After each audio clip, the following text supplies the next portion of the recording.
tell you something story about my friend. His name is Ted.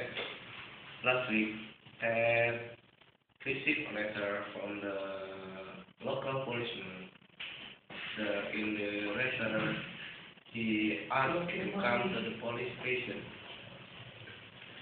Ted wondered why he was wanted by the policeman.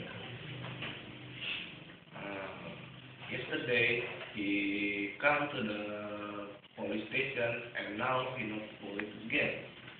At the station, he was told by the policeman that his bicycle has been found.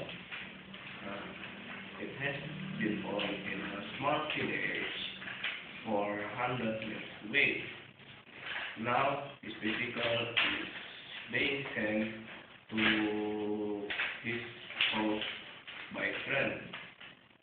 Tom is most amused and surprised when he heard that news.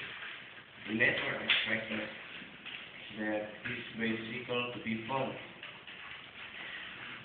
His bicycle lost 20 years ago when he was a boy of 15. That's a good day.